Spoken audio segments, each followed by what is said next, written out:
This is C-SPAN's Afterwards podcast, but first a quick note from Book TV on their newest podcast.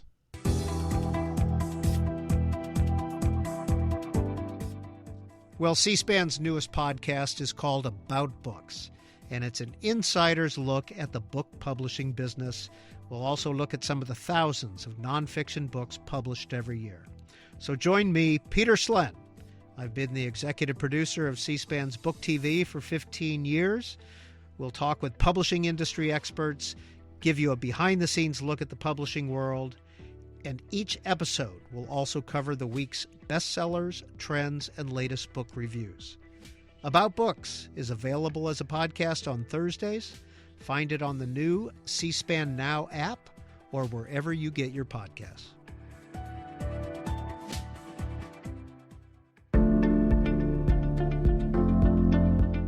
In his new book, Woke Inc., Inside Corporate America's Social Justice Scam, entrepreneur Vivek Ramaswamy argues that corporate America is signing on to woke culture only to increase profits.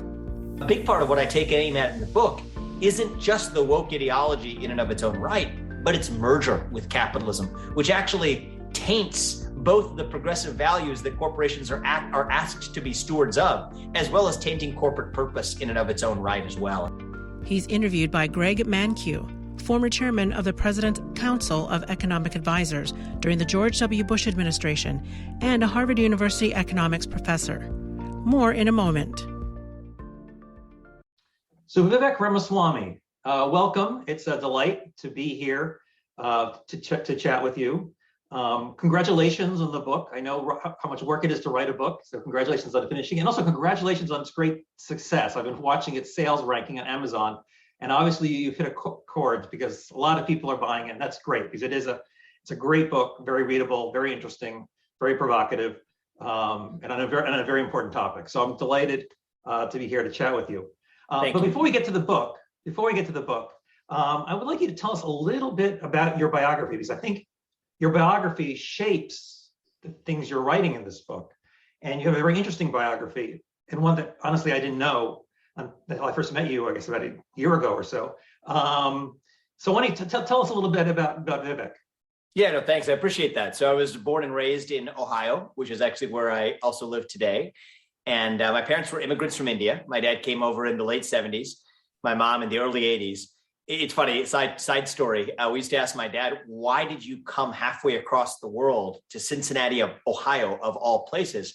And he said that actually his sister had come over from India to Fort Wayne, Indiana, which of course then prompted us to ask him why she came halfway across the world to Fort Wayne, Indiana. And the joke we tell in our family is it's the only US state with the word India contained in the name of the state. So anyway, that's the joke we tell. But we were born and raised in Ohio. My parents didn't come from much money, but they did have an education, and that's one of the valuable things they gave us. I went to public schools through 8th grade, went to a private Catholic high school, even though I'm not Catholic, graduated in 2003. 9/11 took place when I was in high school. It's something that really shaped my own worldview as a young American. I then went to Harvard. We didn't overlap there, but I did take the class that I believe you teach now, Economics 10, among others, though I was a biology major. I studied molecular biology. I was mostly a nerdy science guy through college.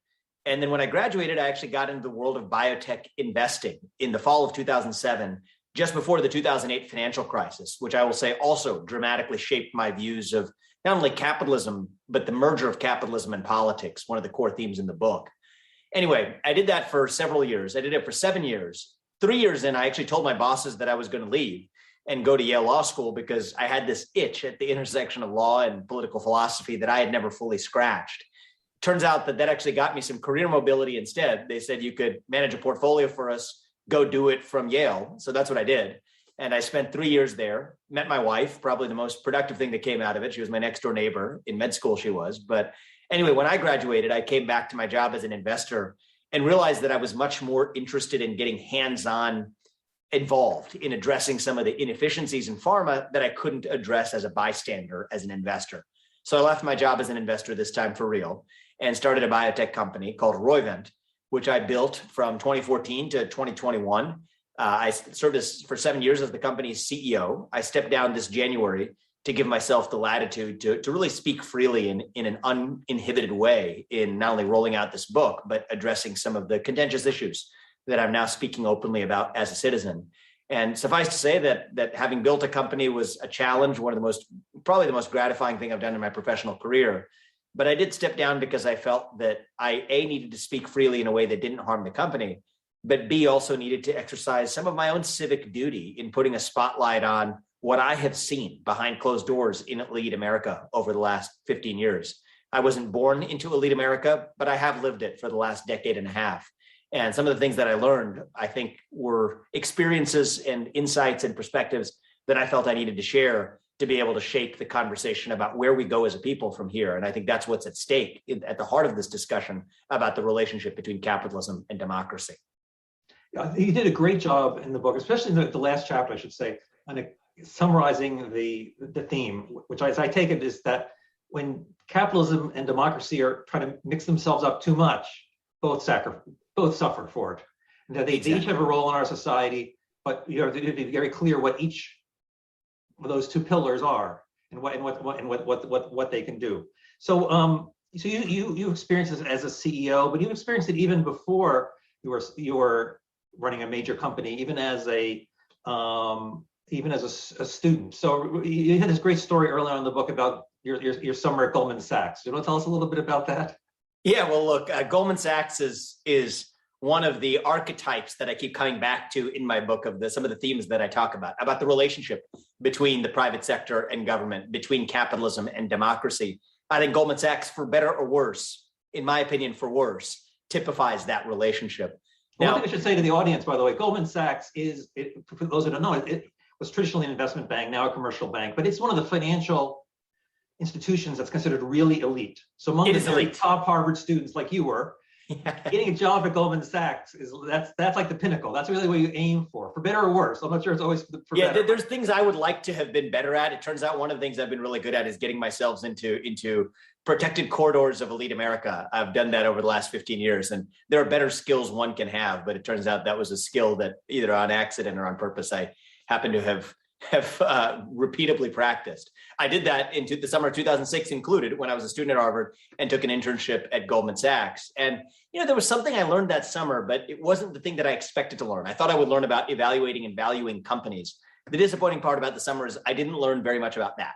However, I did learn a lot about how to aggregate power in a way that wasn't actually appearing to smack of the aggregation of power. So one of the ways to do it was Goldman Sachs actually had a hallmark event that summer, which was Service Day. You go to Harlem and you plant trees. The thing I noticed is when we showed up in Harlem, nobody was really interested in planting trees.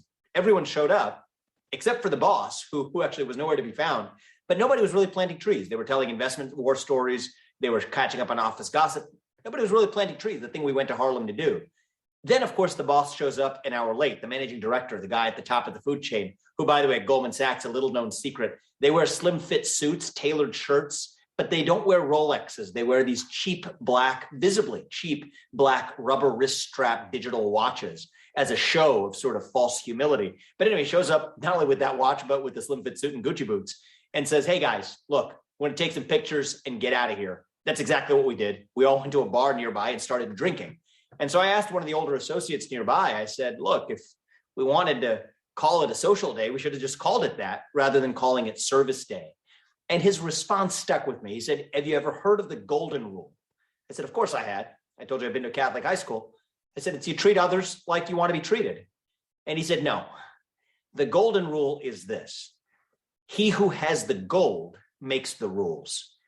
And that stuck with me. I called it the Goldman rule. And it turned out I did learn something valuable that summer after all. And it is the Goldman rule that I saw on display 10 years later when Goldman Sachs declares from the mountaintops of Davos, where else, that they would not take a company public in the United States if its board was, for example, insufficiently diverse. And they didn't mean ideological diversity. They meant racial and gender diversity. And to me, it was that abuse of market power to be able to exercise power in the marketplace of ideas, to decide questions that I felt needed to be decided in our democracy at large, that was actually the greatest form of corporate overreach of all. That's actually the big part of why I wrote the book. Another story you tell towards the beginning of the book, which is sort of similar, is about Fearless Girl. It was this famous sort of statue that was put in front of the Wall Street Bull. So can you tell us about Fearless Yes, Girl? so Fearless Girl was supposed to be an icon of feminism. So she, capital SHE, makes a difference, is what it says at the base of the statue.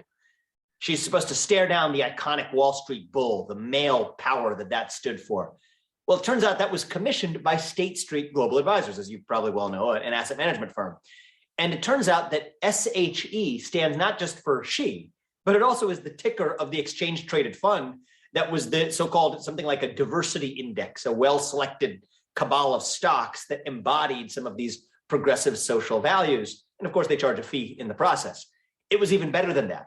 They built the statue around the time they were facing a lawsuit from their female employees at the firm who alleged that they didn't get paid enough as much as their male counterparts. So of course, when accused by female employees of not paying them enough and not paying them as much as their male counterparts, the firm did exactly what you'd expect them to do. They built a statue for the women. And even better, and you can't make this stuff up, the creator of the statue, Kristen Visbal, created a few more copies of the statue because she was a feminist and she was proud of what she'd created. State Street sued her for creating unauthorized reproductions of the statue that they had commissioned. So it comes full circle. It's like the magic trick I tell about in the book. You pretend like you care about something other than profit and power precisely to gain more of each. Well, a good magic trick isn't just about making the money disappear. You have to bring the money back. That's why they sued Kristen Visbal. It's a joke that I tell in the book. But Greg, you might remember this actually. Shortly after we met, you introduced me to a professor at Harvard Law School who had taken an interest in some of these issues. And he subsequently invited me to his class to actually give an early draft of the book, or at least a chapter of the book, as a workshop that we worked out with his corporate law class. And one of the things that I did, that happened to be the chapter that contained the Fearless Girl story. And there was a girl in the class who, I still remember this. She raised her hand at the end and she said, you know what? I hear the story you've told, but Fearless Girl still inspired me, and nobody can take that away. Even State Street can't take that away. And that actually is something that took me deeper into my exploration of the book. It was in an early draft, and God knows that early draft looks nothing like the final book because I was able to go a lot deeper in the subsequent 4 or 5 months. And I think that there's something to be said for really exploring the way in which maybe wokeness can stand on its own 2 feet when it isn't intermingled with capitalism. A big part of what I take aim at in the book isn't just the woke ideology in and of its own right, but its merger with capitalism, which actually taints both the progressive values that corporations are asked to be stewards of, as well as tainting corporate purpose in and of its own right as well. And so that's actually what the heart of the book is about, more so than criticizing one end of the political spectrum or the other. I mean, in the case of the statue, one suspects that the artist may have had different motivations in State Street.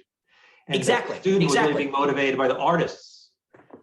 Exactly. And it embodies this uncomfortable marriage between the progressive left and big business in this country. It is an arranged marriage. It is not a marriage of love, though. I think of it more like mutual prostitution, where each side gets something out of the trade, out of the transaction.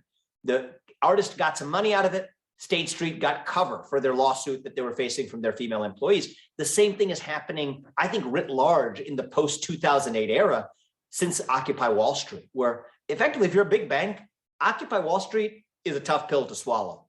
You could hire an Occupy Wall Street leader to give a lecture at your bank. You would not like what they have to say. Hire Robin DiAngelo and talk about white fragility. That's no problem. And so what I think you effectively had happen was a generation of big banks got together with a generation of woke millennials. Together, they birthed woke capitalism. And that's what allowed them to put Occupy Wall Street up for adoption. And that trade worked so well that everyone else started replicating it and getting in on the act. I think Silicon Valley does a version of it where they effectively censor or moderate, to use their language, content that the woke movement doesn't want to see online. But they don't do it for free because their unspoken ask is that the new Democratic Party, the new left, looks the other way when it comes to leaving their monopoly power intact. And again, I think that trade is working out. Whatever you think of the merits of whether or not their monopoly power is a good thing or a bad thing, or is a monopoly or not, it is a trade that's working masterfully for both sides. And I think one of the goals of this book is to shine some sunlight on that reality so that consumers and citizens, et cetera, can at least make their own judgments about whether there's a good thing or a bad thing. People can come to their own conclusions. But step one is seeing the phenomenon itself with clear eyes. That's part of what I try to do in the book. Now, the examples of State Street and Goldman that we've been talking about, one has the sense that the companies were deeply cynical. They were sort of using a progressive agenda to further their own goals, which weren't political at all. They perhaps just generating more profit. But what about stakeholder capitalism more generally? Can a CEO or a board uncynically embrace stakeholder capitalism? Does it make sense for a CEO to say, look, my shareholders have other goals other than maximizing profit, so I'm gonna, as CEO, I'm gonna help pursue those goals, whether it's combating climate change, increasing diversity, or whatever. So I'm going to take this as an opportunity to probably say some things that you already well appreciate, but I think are worth unpacking in the discussion anyway, which is to talk about a few different kinds of so-called woke capitalism or stakeholder capitalism. It's not one thing. It's at least three different things, right? So first you have the problem of the executive who ultimately, if you think it's a problem, the phenomenon of the executive who decides that he only lives once and he's going to use his position as CEO to advance his conception of the social good, even if that means using some of his shareholders' resources as part of his platform to do it. There, on that telling of it, the shareholders are the victims, and allegedly, for people who don't like this kind of behavior, the CEO may be breaching his fiduciary duty to those shareholders by misusing their resources. Let's say a CEO makes a multi-million-dollar donation to his high school or to his temple where he worships. I think most people would agree that that was something that would be objectionable as a breach of fiduciary duty, a breach of being a custodian of those shareholders' resources. Now, I think part of what you can debate is if that same CEO writes a check to a different temple, call it Black Lives Matter, does that actually, why should that be treated any differently? That's something we can come back to, but that's the executive as culprit. I think the second is actually different, is actually the shareholder isn't the victim, but might be the perpetrator, where you actually have a shareholder that says, actually, you executive, you CEO, you work for us, and we demand that you actually advance these particular social values, or else you're actually breaching your duty to us, the boss, the shareholders. That's, I think, what BlackRock tries to pull off as in its capacity as a shareholder, where they say they have a Sustainability Accounting Standards Board, the SASB, that says that if a company doesn't meet its standards, they will disinvest from that company or divest from that company. Now, double click on that, I think you actually have a problem of the woke executive at BlackRock too. The first phenomenon where actually it's not BlackRock as an investor. There's about 1 million or more people who are investors who have their money with BlackRock. It is their CEO and their own managerial class that is actually the woke executive all over again. But put that asterisk to one side, you have a number of investors who are certainly saying that you as the executives have to advance these values that we as the investors want to see you push. Both of those, though, Greg, are different from the third phenomenon of what I call woke consumerism, which is the consumers themselves, many of them generally progressive consumers, demand that the CEOs of the companies that they buy their products from actually embody the values that match their own values as consumers. And there, I think you could argue that's just capitalism working. What I offer in the book is really more cultural commentary to say that that is actually just a symptom of a deeper cultural malaise, where we in our culture as consumers, more importantly as citizens, are hungry for a cause and hungry for a sense of purpose. But we have resorted to superficial means like mixing morality with commercialism to satisfy a moral hunger that actually demands more substantial fare. So that's one axis along you can cut three types of woke capitalism: the executive, the investors, or the consumers. There's a different axis too, and you touched on this as well. Those who pursue it inauthentically, I think Goldman Sachs and State Street, those types of examples, generally financial services firms more broadly, fall into that category. I think that's the majority of cases. That's a big part of what I lay out in the book. But I think there's a decided minority of cases in which actually you have corporations and their executives and their boards and their investors sometimes who are pursuing it authentically, who actually believe in the values that they're ultimately using their corporate platform to push. And here's a place where I actually changed my mind through the course of writing the book. I began taking aim at the cynical kind, at the scammy kind of woke capitalism. By the end of the book, I was actually more convinced that the bigger threat to democracy was actually the authentic kind, where you actually have somebody who is purposefully using their corporate platform as a way of sidestepping public debate and using force, economic force, but force nonetheless, to settle questions that ought to be settled through free speech and open debate in a political democracy in the public square, where everyone's voice and everyone's vote is weighted equally, unadjusted by the number of dollars they control in the market. And to me, that was actually the biggest threat of all, and one of my big realizations through the course of writing the book, and one of the evolutions in my own perspectives. Well, another way in which this got into the corporations through the employees, not only through the consumers demanding it, but the employees of the firm demanding it. And you had sort of an interesting story when you were CEO of what happened in the aftermath of the Black Lives Matter movement. Can you tell us about that story? Yeah, sure. I mean, look, I think what I learned was my experience as CEO was actually nearly identical to that of many other CEOs who were in similar positions. So in the wake of George Floyd's tragic death, and it was a tragic death, and it was really, at this point, we can say decidedly a murder, there were protests across the country. There was a national reckoning about race relations in our country, about the use of police force. But there was also a demand that companies somehow play a role in rectifying that supposed problem. And I had an issue with that for all the reasons I lay out in the book. I certainly take issue with the blanket claim of systemic racism as a term without actually defining more specifically what that means. That's on the content of the demand that was being made. But I even had a more principled issue with it, which is that I did not think corporations should be using their market power to substitute for the free speech and open debate that ought to be taking place, as I said earlier, in the public square, in our democracy. Well, it turns out a lot of my employees didn't feel the same way. And I respect their perspective, where they said that, look, we came to work at a place that did more than just pursue profit nakedly. We were in the business of developing medicines for patients who needed them. There was, in the eyes of many people who worked for us, including myself, arguably very few callings higher than that. But in the eyes of especially many younger employees, that also meant that there was a new expectation that the business play a role, that business in our country broadly play a role in rectifying other kinds of social injustice as well. And so that was something that actually led to a deep level of reflection and introspection for me, wondering not only whether I was going to make the right counter arguments in return, but was I wrong? And actually, especially not only with my own employees, but some of my investors actually, and even board members, felt the same way or raised similar questions. It really made me question whether I was really misguided in being a slave of some intellectual slave of some philosophy that I had learned in places like economics classes at Harvard, and whether I was actually in the wrong in failing to think about the unique challenges of modernity, where actually if government was failing, maybe corporations did need to step up and address social issues that they weren't addressing.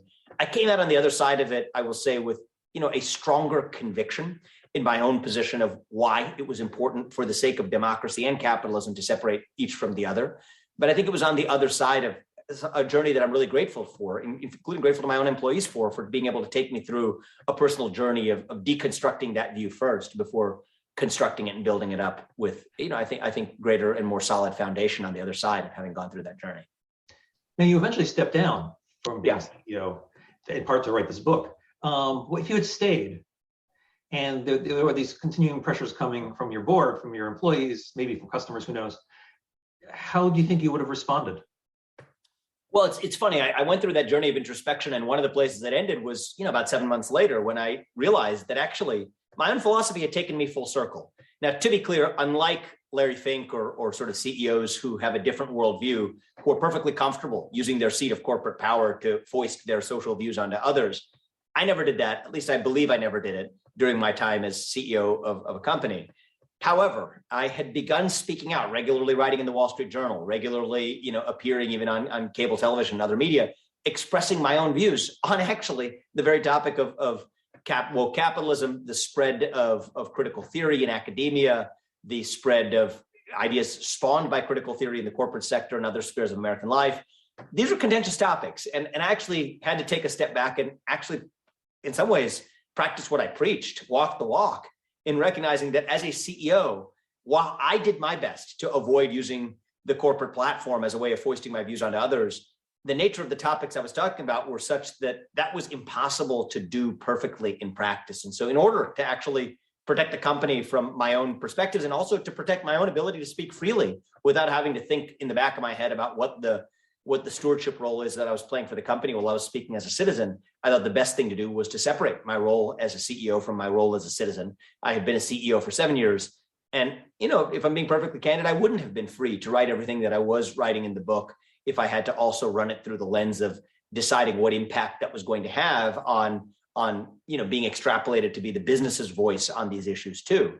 So I separated myself from my voice from that of the company. I stepped down as CEO. I appointed the board of which I'm a member, elevated a new person to the role of CEO.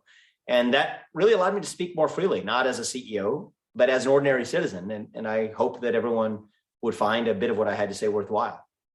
Well, and I kind of wondered if you had continued on, whether you would have what we would have felt forced to do. I mean, to get back to the cynical kind of woke capitalism, if you're a fiduciary and your job is to maximize shareholder value in this era where there's this strange alliance between the progressive left and corporations, maybe the way to maximize shareholder value is to feign this sort of woke capitalism. Maybe what Goldman Sachs and State Street were doing was in fact pursuing their fiduciary obligation to shareholders.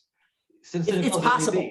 It's possible, and I openly explore that possibility in the book. That's what I talked about, the third phenomenon of woke consumerism. I think that is symptomatic of a deeper cultural malaise in our country, a hunger for a cause, a moral vacuum that we need to fill with more substantial fare than wokeism or with the merger of progressive values and consumerism.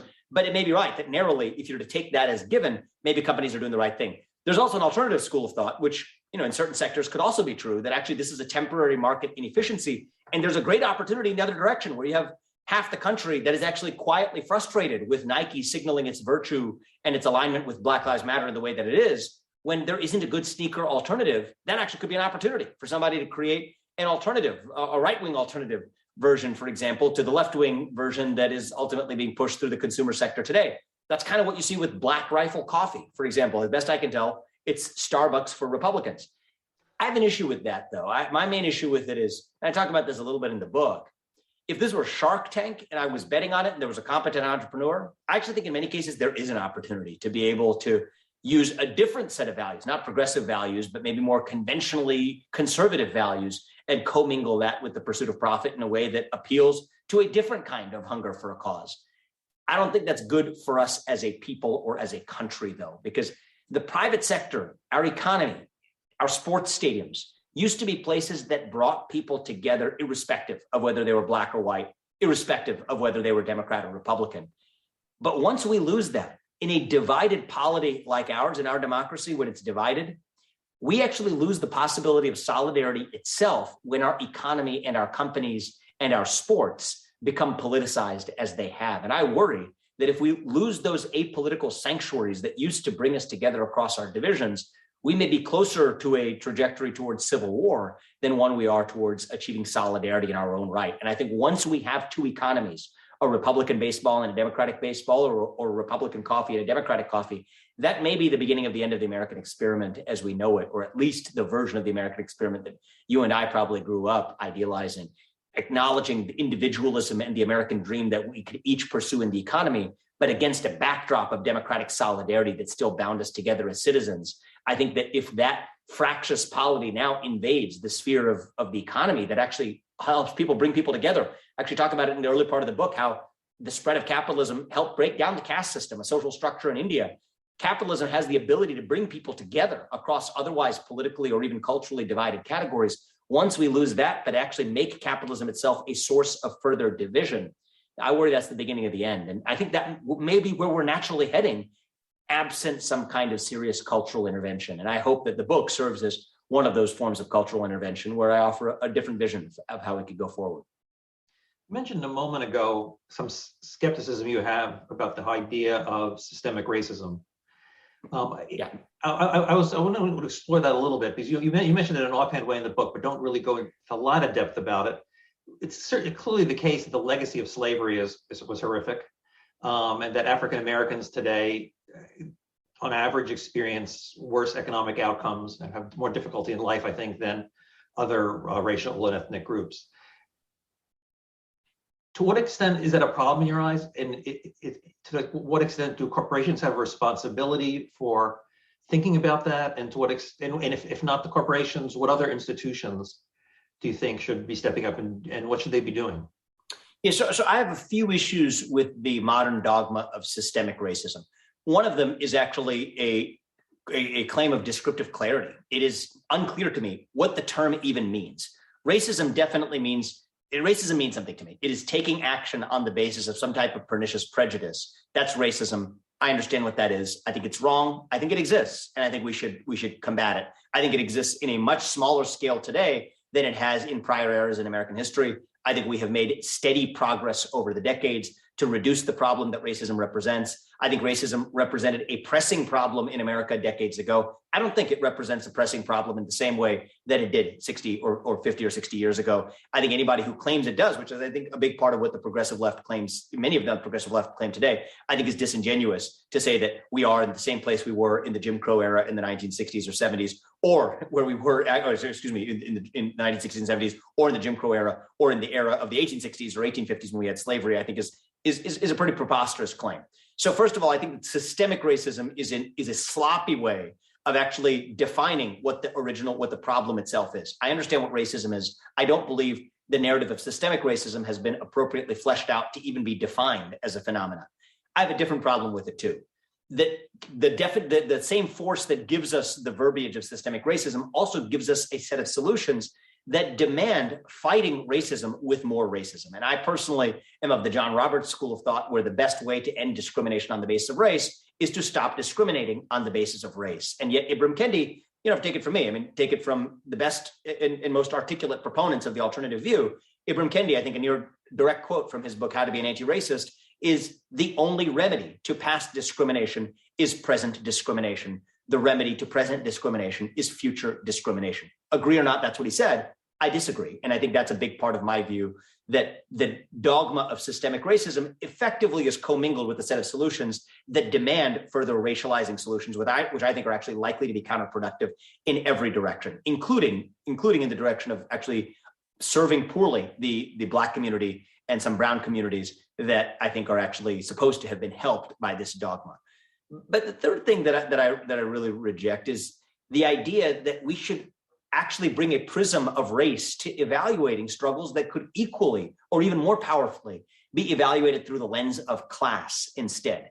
According to the theory of intersectionality, one of the sort of intellectual underpinnings of woke dogma, there are certain ways in which a Black woman like Oprah will always be disempowered relative to a person who might live 10 miles down the street from me here in Ohio, who might live in the opioid epidemic Rust Belt version of white America that involves a lot of poor people who may be having struggles of their own, but may not be Black or may not be a woman. And I reject the idea that Oprah Winfrey and her struggle as a Black woman ought to have any more of our concern than somebody who might be a poor white man in the opioid Rust Belt. And I think that 90% of what both sides could actually agree on is that people who are economically disempowered lack access to a fair education, lack access to a good educational system, lack access to capital, lack access to participate as an equal participant in the economy.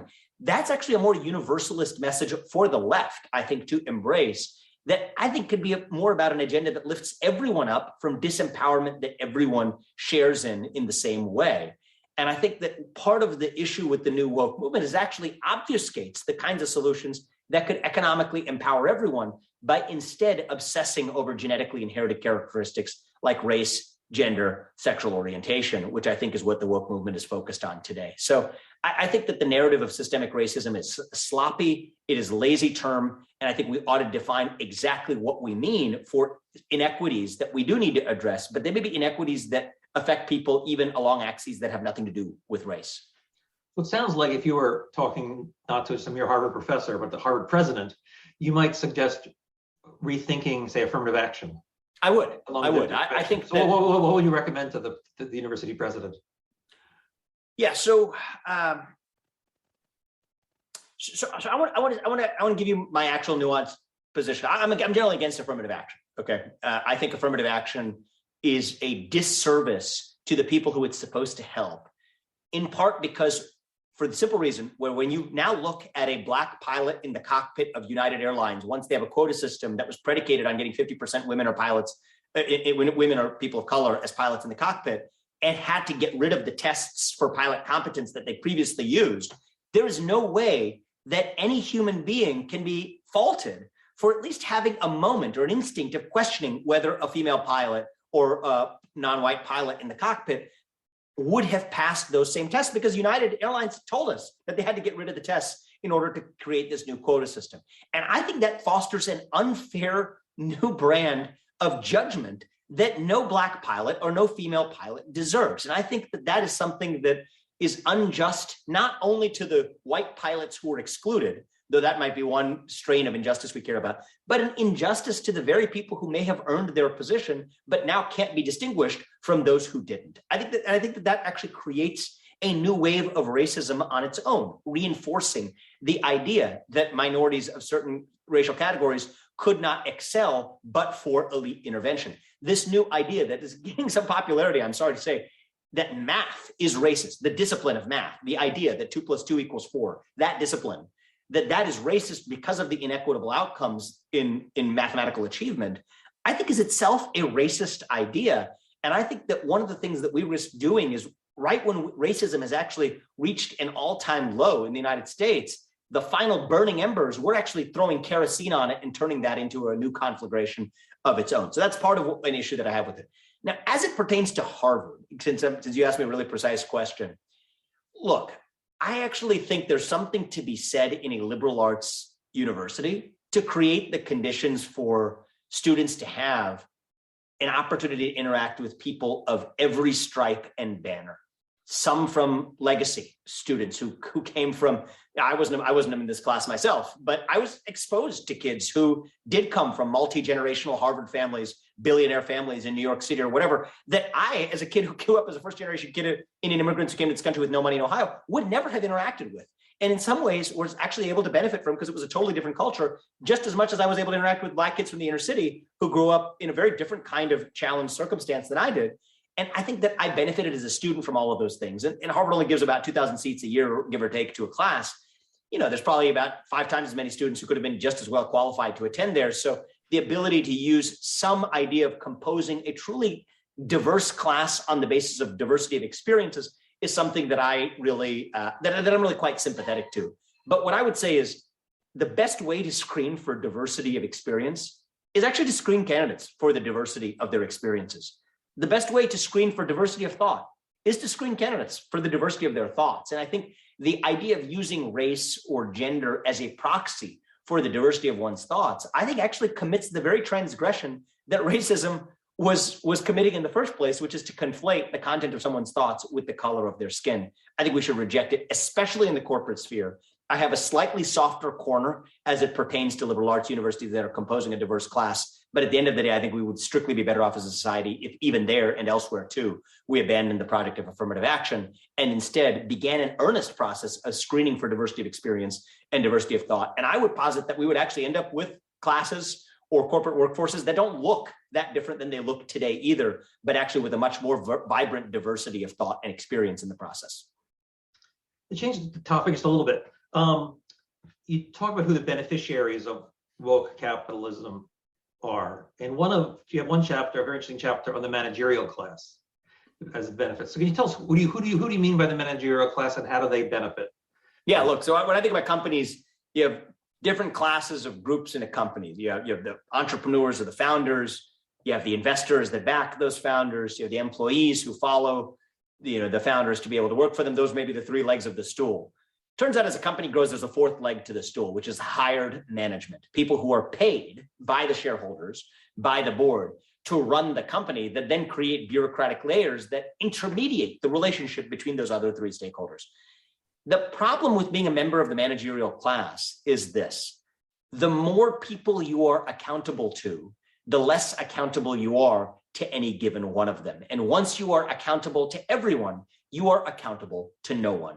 That's actually part of the story I tell in the book, is the managerial class empowers itself by increasing the number of not only shareholders, though that too, but stakeholders to whom they're accountable. And I think that one of the things that allows them to ultimately accrete power is by able to create an infinite set of people they're accountable to. So anytime someone's upset with them, they can merely claim that they're serving somebody else's interests, when in fact those 2 parties could never communicate with one another or know the difference in the process.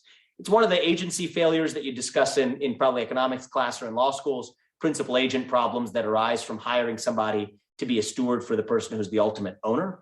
But I think this is that principal agent problem writ large on steroids, when you ultimately say that actually not only are these CEOs responsible to thousands of different shareholders, but also to people who aren't shareholders at all, who might be so-called stakeholders of the business. And here's one of the things that progressives miss, Greg. Like systemic racism, stakeholders or stakeholderism is actually poorly defined. anyone could actually be a stakeholder. And one of the things I lay out in the book, I think this is the first book that lays out the geopolitical implications of the woke capitalist trend. Once corporations become vectors to advance progressive values, they become vehicles to advance any values. And nobody has managed to make themselves a quiet stakeholder on the list more effectively than the Communist Party of China. And it's now flexing its muscle as that stakeholder to do some, I think, dangerous things for not only the future of the United States, but even for the future of the free world as we know it. So can you tell us more about that? How does that's what was going to be my next question, is exactly about China. How does China take advantage of this? Yeah, well, look, I think they take advantage of it by turning on the head a philosophy that we spawned of so-called democratic capitalism in the 1990s, even in the 1980s here in the United States, where we began, in my opinion, on the misguided premise that we could use capitalism as a vector to spread our own political values like democracy. We thought we could use our money to get them to be more like us. And instead, China has turned that on its head. They have now used their economic muscle, their money, to get us to be more like them. We set Big Macs and Happy Meals thinking that would spread democracy. Instead, they loaded up Nike sneakers and Disney movies and sent them back as Trojan horses that are now undermining American interests on the global stage. And I'll tell you exactly what I mean.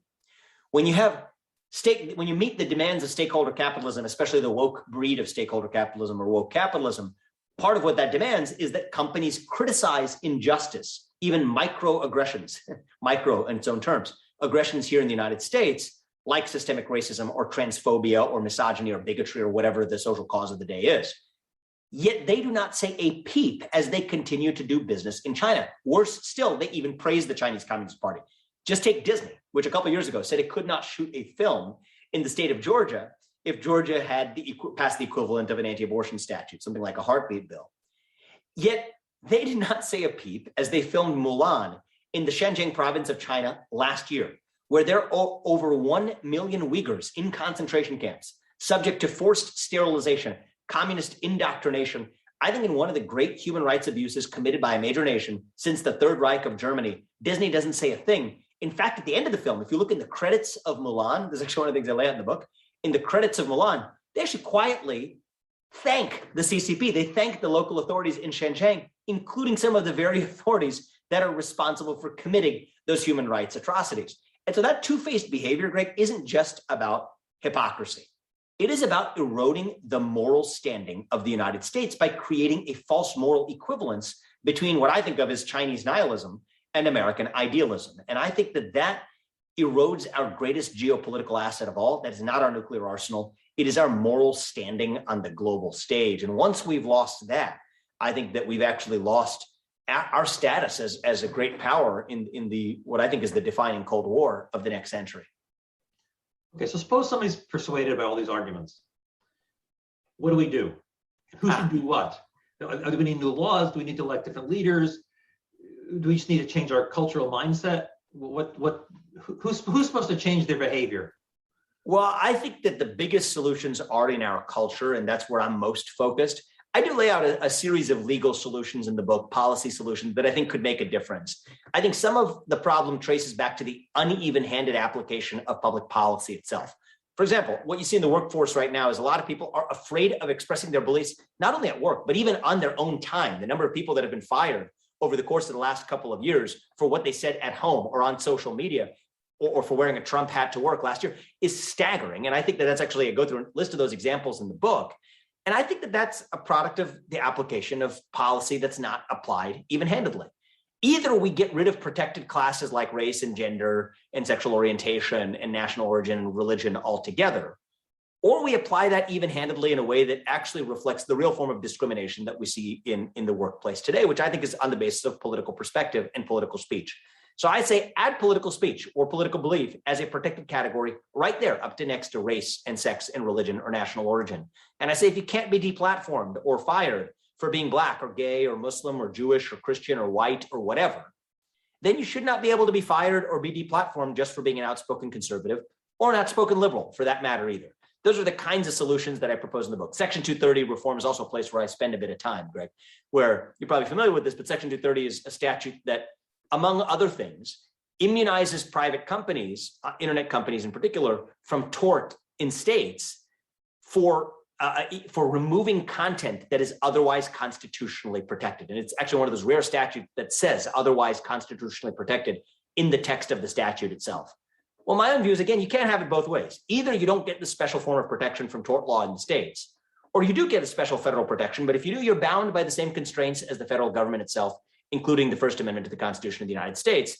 And that's one of the arguments that I make, where actually when companies like Twitter and Facebook and Google, as we now know, are working hand in glove with the government to censor hate speech or misinformation as the government defines it, that's the government doing through the back door what it could not directly do through the front door under the Constitution. And my basic principle is, if it is state action in disguise, then the Constitution still applies. So a lot of my policy solutions and legal solutions come down to the simple principle that you can't have it both ways. We have to apply policies, if we're going to apply them at all, in an even-handed way, against the backdrop of saying that we may not need those policies in the first place, be it Section 230 or protected classes in the civil rights statutes.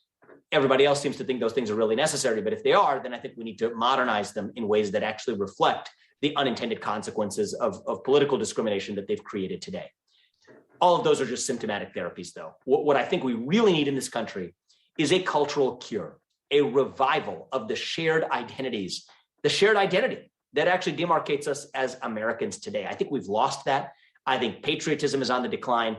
Faith has nearly disappeared. Hard work is absent. The kinds of things that used to fill the moral void that wokeness fills, those have disappeared. And what we really need to do is not to cancel wokeness in return, or even woke capitalism in return, but I think to dilute it to irrelevance by rebuilding a shared identity of what it means to be an American in the year 2021 that makes these other postmodern philosophies look irrelevant by comparison. That's the project that I started doing in the book. It's why I wrote the book, and I hope the book has an impact in beginning to move the ball forward towards a new decade where we may not be celebrating our diversity as much, but we will be celebrating what still binds us together as one people. Yeah, that's certainly what I took away from the book, that you're trying to educate the culture, which is much harder in some ways than changing laws. You get a few politicians to change the laws, but changing culture is a much more grassroots sort of phenomenon. As an economist, I'm always looking at what laws, what policy levers we want to switch. And there may be some, but I agree, it's hard. It's hard to do perfectly too. There's always unintended consequences of policies. There may be unintended consequences by definition. If there's unintended consequences of the policies I propose in the book, they're going to be ones that I didn't consider. That's the definition of being unintended. But at the end of the day, that's just symptomatic. That's surface level. What we really need is a revival of shared American identity. And one of the things I think we've lost, Greg, and I actually haven't talked about this in my other interviews, but I think it's probably one of the most important things to talk about. We've lost a sense of the pursuit of excellence as an end in itself. And personally, I think when Americans rallied behind the cry to make America great again, I don't think they were rallying behind Donald Trump. I think they were rallying behind the unapologetic pursuit of excellence in and of itself. And I think that's part of what American exceptionalism is all about. And we live in a moment where there is a new anti-excellence culture that lionizes victimhood and hides from victory, that I actually think one of the defining ideals that's unifying is actually the shared pursuit of excellence itself. And yes, I do see a lot of that in the progressive left. I see a lot of it in minority communities. I see a lot of it amongst poor white communities too, who may be blaming immigrants for their own plight, or amongst second generation Asian American kids who are maybe in the generation of my kids, rather than me, who now have a practiced nonchalance towards their excellence in math and science with the ennui of mediocrity instead. And I'm worried about that culture of mediocrity affecting our different spheres of public life. And what I'd like to see is actually a revival of the unbridled pursuit of excellence as a shared American ideal that can actually bring us together and lift up the people we want to lift up along with it. So that's actually not something that I touch on in great depth in the book, though it's an undercurrent in the book. If I write a sequel, that'll probably be what it's all about. But that's part of the cultural revival that I'm talking about here. Well, actually, you mentioned the sequel. One of my questions that I was going to ask you is, what's next? You've had an amazing career. You've done work on Wall Street. You've created a pharma company. You've written a best-selling book, and you're still a very young man. So I'm really very curious. What's the future hold for Vivek? Yeah, I appreciate it. I actually made a commitment to myself earlier this year. I started thinking about that. My mind was sort of spinning in a number of different directions this spring. And the commitment I made to myself, really more than anyone else, was really to roll this book out and to be able to speak in an uninhibited way about what I actually thought the problem was, and at least the beginning of what I thought the solution to that problem could be. And one of the things I quickly started learning as I started thinking about what future possible paths could entail was that you sometimes become a prisoner of your own plans, and the things you say have to then become means to an end of achieving whatever end it is you want to go after next. And I found the way for me that was most liberating was actually not to have a defined end, at least for the time being. That's new for me. I've, done the rat race. I've been through, from high school through the time I started my company was sort of one big sequence of, it's like like the Olympics, you kind of watch the people jumping over the track and field competition where they're jumping over one hoop after another. That's a lot of what my adult life has been like, certainly, and for the better. And I enjoyed a lot of it. It was, and it's been successful, and I've been blessed with what that's given me. But, at the end of the day, I actually wanted to take a year at least where I was actually not a prisoner in any way of what came next, but figuring out what I wanted to say and say it in an uninhibited way. And that's what I believe I've done in the book. And I hope people benefit from it. And, probably this time next year, I'll have to figure out what plan comes after that. You've obviously become a person that's seen now as a public intellectual, having done all these other great accomplishments in your life. Can you see yourself getting involved in the political process? I could. It's something that I've considered. People have really, thrown that on my lap in a couple of different capacities. It wasn't something that appealed to me this year in the context of writing this book, again, because, I don't want to run what I'm saying past, some sort of pollster numbers or sort of understand how, a focus group reacts to it. It's hard enough to figure out what you have to say in your own right. And I spent about a good part of the last year and a half figuring that out for myself.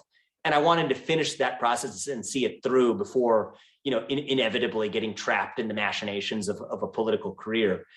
That being said, I think that there's a real impact that people can have going into politics. I think it is one of the things I've learned is from friends who have done it, even looking at the possibility of it myself, is it's not appealing. It's a slog. It is not something that you should do for any reason other than really thinking about it as service. And if I ever did go into politics, it wouldn't be for a very long time. It would be with a predefined stint that I was going to get out after I had served and done my part.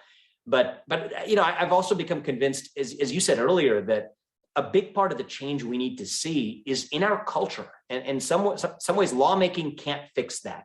Now, do I think political leaders, or at least rare political leaders, can be drivers of change in culture? Sure, I think so. I think Ronald Reagan did it in 1980. But I think that there are a lot of ways to drive cultural change that could be within politics, a lot of which come outside of politics too. And I'm keeping my mind totally open to see where I could have the most impact and hopefully have some fun personally, selfishly along the way doing it too. And do you see any political leaders out there that are moving in the right direction from your judgment?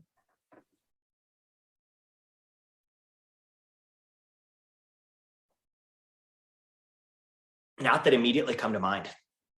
I'm going to be really honest with you.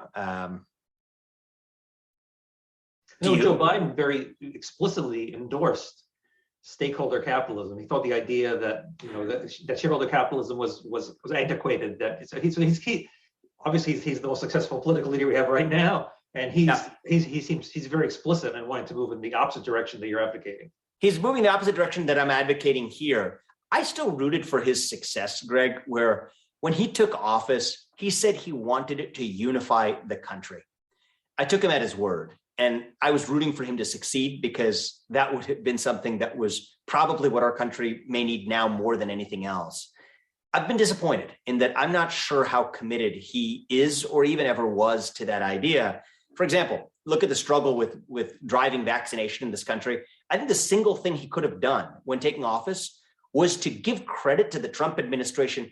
Forget about whether you think it was deserved or not. Forget about whether you think you like the guy or not. If your actual goal was to bring the country together, for example, to end a pandemic where you're dedicating a lot of lip service to vaccination, the greatest way to build trust around that, the greatest way to build solidarity around that would have been to give credit to your predecessor or give credit to someone other than yourself. That's something that great leaders do. And I'm worried that actually even the president who made his platform, part of his platform to unify the country, has really already fallen short of the occasion to do just the opposite of that.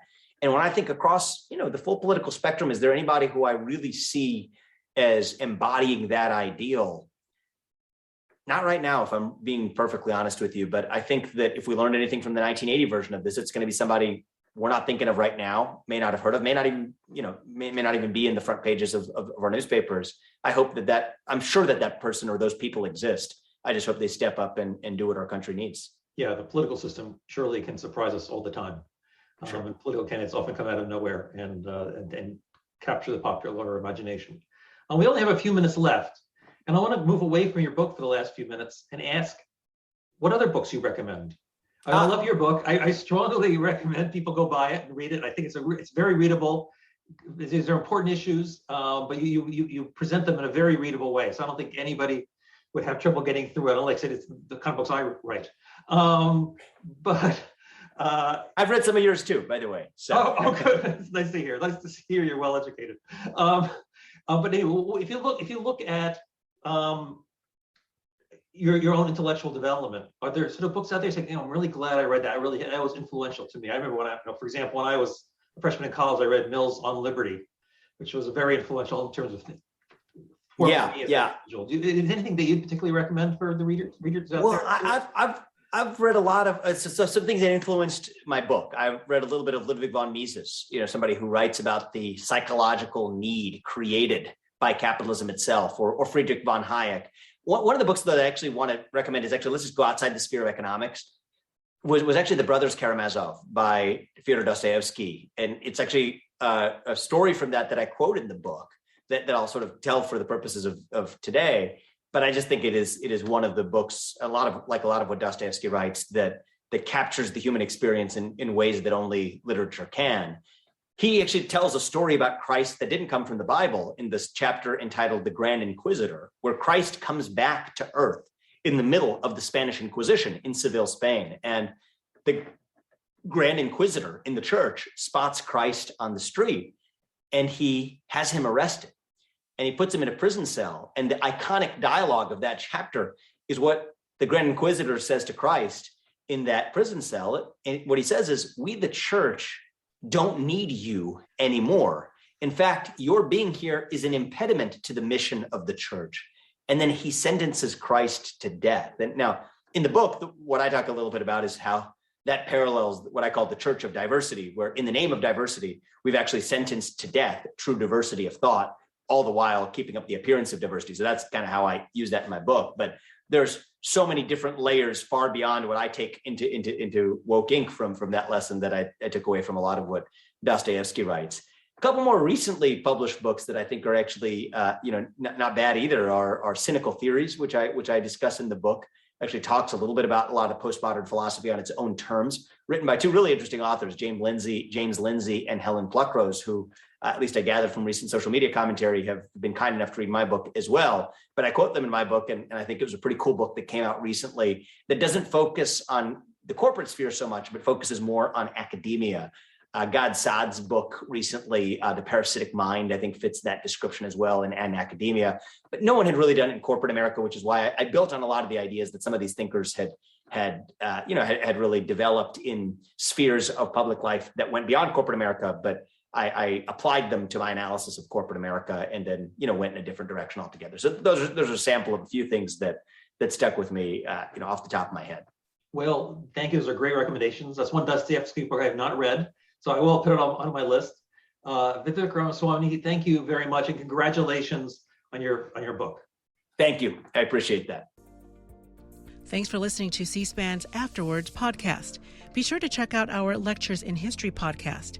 This week, a class on presidential speeches and public opinion, focusing on the 1970s through the 1990s. Find it wherever you listen to podcasts and on the new C-SPAN Now app.